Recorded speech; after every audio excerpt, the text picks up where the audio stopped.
Itu kalau bahasa saya menggunakan bahasa-bahasa yang kekinian itu, jadi ketika kita jomblo itu bukan karena nasib Pak, tapi jomblo itu karena pilihan. Jadi ketika ya betul kan, jomblonya itu karena pilihan kan. Jadi terus ya dipantengin ini podcast ini karena ini merupakan podcast yang keren. Saya promo Pak. Iya, terima kasih ya.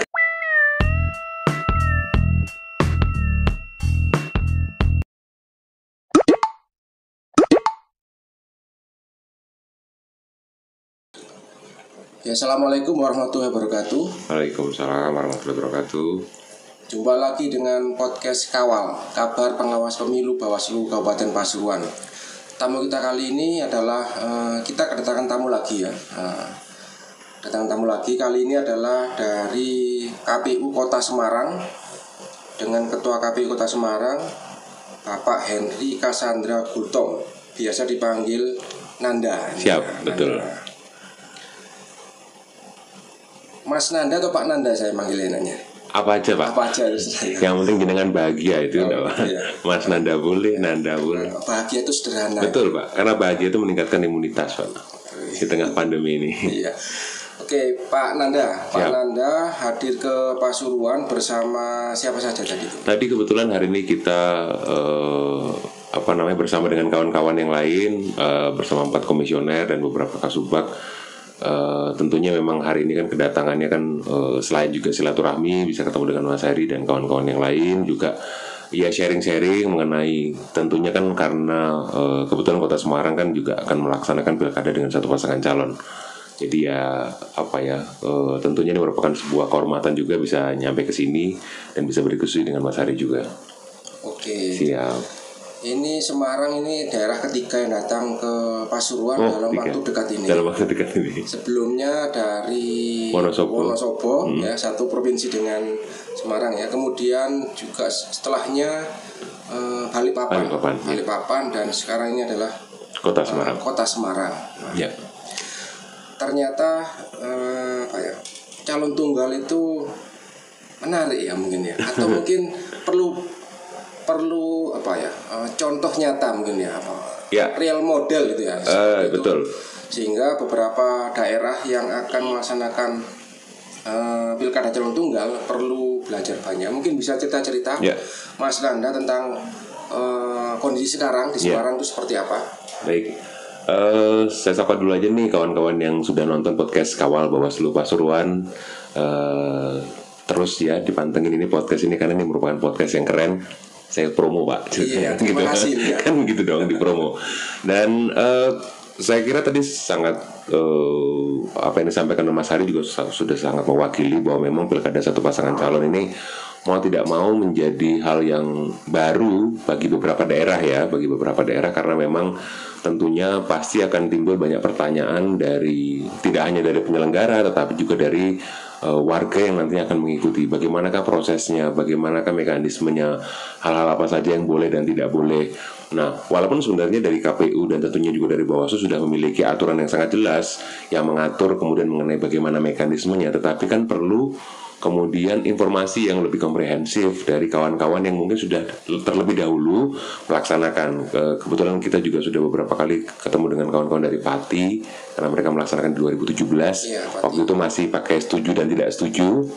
Lalu kemudian ketemu juga dengan kawan-kawan dari Makassar dengan satu pasangan calon juga dan juga tentunya dengan konstelasi politik yang berbeda. Dan kebetulan hari ini juga ngobrol dengan kawan-kawan dari Kabupaten Pasuruan ya, yang kemarin di 2018 ya Pak ya, 2018 juga sudah melaksanakan hal yang sama. Nah tentunya informasi ini kan kita rangkum dan kemudian harapan kita adalah semakin banyak informasi yang masuk ini kita jadi mampu untuk lebih tajam dalam merumuskan formulasi sosialisasi ke masyarakat mengenai apa yang boleh dan tidak boleh, atau kemudian apa yang menjadi opsi itu, atau kemudian apa yang menjadi sebuah pilihan itu benar-benar merepresentasikan keinginan, bukan karena hanya sebatas jargon atau kemudian itu kalau bahasa saya menggunakan bahasa-bahasa yang kekinian itu.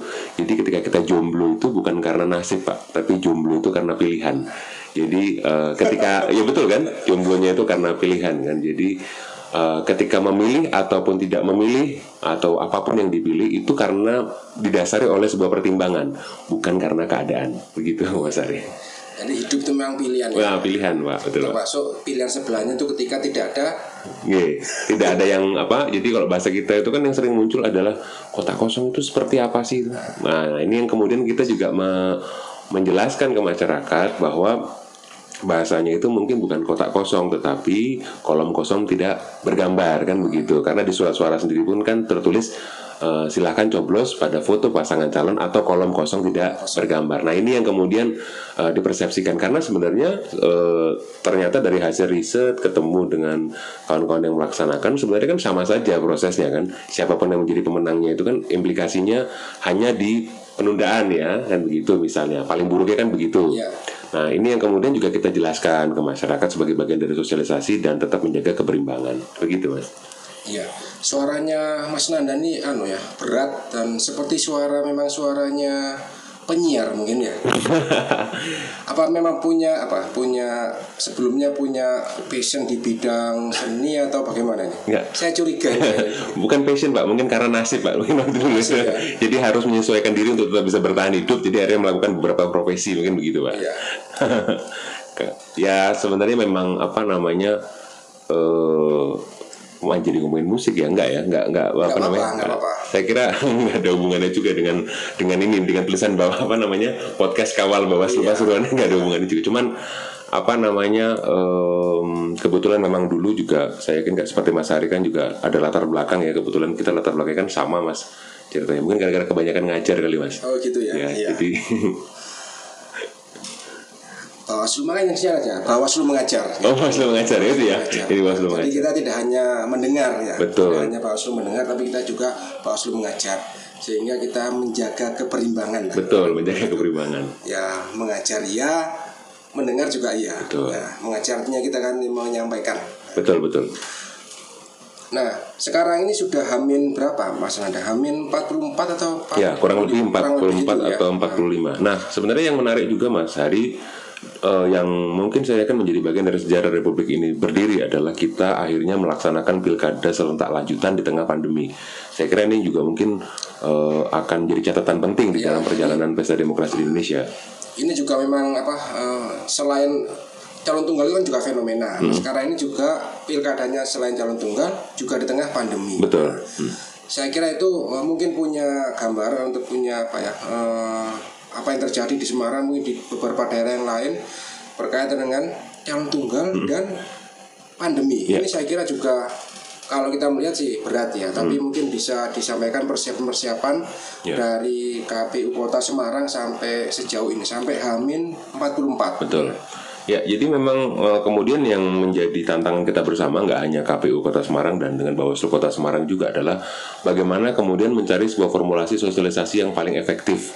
Karena memang sesuai dengan PKPU 13 sendiri pun akhirnya kan adanya pembatasan-pembatasan mengenai bagaimana mekanisme sosialisasi itu sendiri. Tidak hanya kepada pasangan calon tetapi juga kepada kita kan, mau tidak mau seperti itu karena memang walaupun tidak diatur secara eksplisit mengenai bagaimana pengumpulan massa dan segala macam untuk penyelenggara, namun pada akhirnya kan juga ada peraturan-peraturan lain yang kemudian ada di wilayah tersebut, misalnya soal perda atau kemudian peraturan wali kota mengenai peraturan lainnya juga kemudian harus menjadi perhatian kita bersama. Dan akhirnya mau tidak mau kita banyak sekali kemudian melakukan kegiatan-kegiatan yang sifatnya daring atau virtual ya.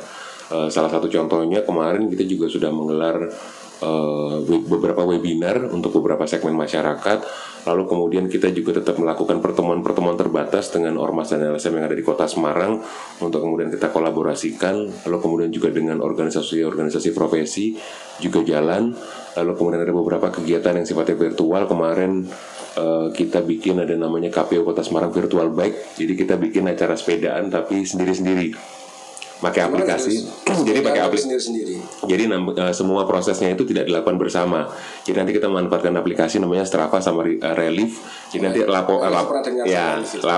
laporannya itu melalui aplikasi itu nanti kemudian lakukan pengundian. Kemarin itu ada sekitar 350 yang ikut di KPU Kota Semarang Virtual Bike. Jadi tidak start bersama-sama, tidak finish bersama-sama. Jadi mereka bebas menentukan rute, bebas menentukan jarak. Karena ada pilihan jaraknya, kita ambil 9, 12, dan 20. Merepresentasikan dari 9 Desember 2020. Pilihannya terserah mau jarak berapa itu. Terus kemudian di dalam pengundiannya juga kita tayangkan secara daring kepada para pesertanya. Jadi mereka yang mau ikutan itu harus nonton live dari proses pengundiannya, karena nanti mereka akan dibacakan kan yang dapat siapa aja. Dan alhamdulillah juga antusias. Pendaftarannya dibuka dalam waktu 42 menit itu habis kuotanya. Pendaftarannya juga online gitu ya? Online, pendaftarannya langsung juga online. Kuota terpenuhi langsung tertutup gitu? Tertutup. Dan itu kemudian mereka didistribusikan juga mengenai jersey-nya dan kelengkapan-kelengkapan lainnya. Itu juga kita distribusikan. Nah, besok juga kita akan menggelar tanggal 28 itu kita rencana menggelar virtual wayang ya. Jadi wayang tapi sifatnya virtual. Jadi ada semacam wayang budaya itu kita gelar juga, kita tayangkan juga secara virtual. Hal ini yang kemudian akhirnya menjadi opsi kita untuk kemudian bisa menyampaikan informasi ke masyarakat kan. Walaupun mungkin ini hal yang sangat baru ya, karena memang saya yakin tidak ada yang pernah melakukan atau kemudian memprediksi bahwa akan terjadi pandemi ya di 2020 ini. Tapi ya hal-hal ini harapan kita juga bisa menjadi inspirasi untuk berbagai pihak untuk kemudian menggelar hal-hal yang sama sehingga nantinya apa yang menjadi visi, misi atau keinginan juga tetap bisa tersampaikan, dan apa yang menjadi aturan itu pun tetap bisa dijalankan. Artinya meskipun kondisi pandemi tetapi tidak menyurutkan semangat penyelenggara. Betul. Untuk menggait seluruh segmen gitu. Betul. Ya, mulai dari budaya tadi ya, olahraga, kemudian mungkin organisasi profesi, organisasi masyarakat, keagamaan juga sama keagamannya. Ya tentu dengan harapan meskipun pilkada jomblo tadi ya istilahnya. Pilkada jomblo tetapi tetap seluruh segmen tetap terlibat. Betul, harapan kita demikian. Gitu, Mas. Nah, untuk yang ini sampai kalau persiapan selain sosialisasi mungkin bidang-bidang yang lain atau divisi-divisi lain itu sudah sampai sejauh mana? Mungkin soal logistik atau mungkin soal bimteknya atau bagaimana? Ya, jadi kita logistik kan sedang dalam persiapan karena logistik mayoritas banyak dikelola oleh KPU Republik Indonesia. Lalu kemudian soal bimtek sendiri pun yang menjadi pembeda adalah sekarang ini kita akhirnya membuat rekaman juga.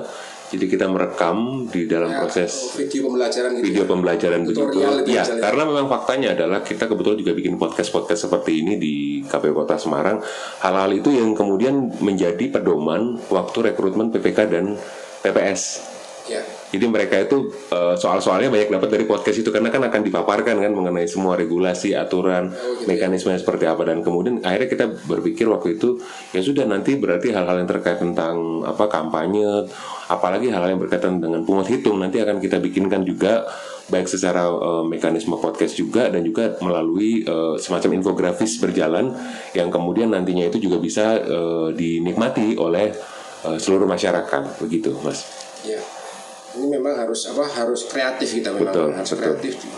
Pilkada calon tunggal, kemudian pandemi. Nah, kalau dinamika di sana itu, kalau di sini kemarin tahun 2018 itu kan relatif dinamis ya, dalam tanda kutip ya, agak ramai, banyak yang terlibat.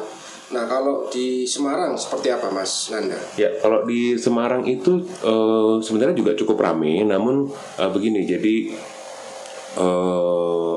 karena ini merupakan hal baru dan pandemi itu tadi ya, jadinya kita membutuhkan waktu dan energi yang cukup lebih banyak dari biasanya, karena memang tentunya ada kekhawatiran dari masyarakat, apakah pilkada ini nanti akan menimbulkan kluster baru atau tidak, bahasanya kan begitu, kluster baru tidak. Ini yang kemudian informasi ini yang terus menerus sampai hari ini kita berkolaborasi dengan Bawaslu, dengan Kesbangpol dan dengan instansi lainnya untuk menyampaikan ke masyarakat bahwa Komisi Pemilihan Umum Republik Indonesia, dalam hal ini Komisi Pemilihan Umum Kota Semarang, sudah menyiapkan semua aspek yang dalam konteks protokol kesehatan itu sudah dipikirkan, mulai dari sarung tangan, hand sanitizer, tempat cuci tangan, untuk kemudian merapid tes 31.023 orang itu nanti kan petugas KPPS dan Linmas gampangannya. Itu KPPS sudah terpenuhi semua?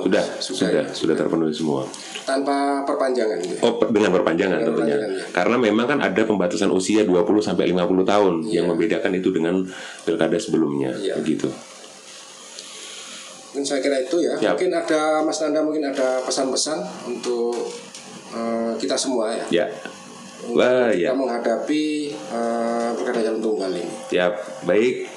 Saya Hendrik Cassandra Gultom atau Nanda Gultom, Ketua KPU Kota Semarang ingin menyampaikan apresiasi sebesar-besarnya buat ini, teman-teman. Jangan lupa ya, podcast Kawal Bawaslu Pasuruan ini podcast yang keren banget, dan saya yakin ini akan menjadi sumber informasi untuk kita semua ke depan, tidak hanya untuk Kota Semarang, tidak hanya untuk Kabupaten Pasuruan saja, tetapi juga mungkin untuk warga semua mengenai jejak digital bahwa beberapa kabupaten di Indonesia ini atau kota di Indonesia ini juga sudah pernah melaksanakan pilkada satu pasangan calon, dan kita semua berkomitmen untuk bisa menjalankan semua tahapan ini sesuai dengan regulasi dan mekanisme yang berlaku, sehingga akhirnya siapapun nanti yang akhirnya terpilih itu benar-benar merepresentasikan apa yang diinginkan dan diharapkan oleh masyarakat ke depannya. Mungkin begitu, Mas Hari.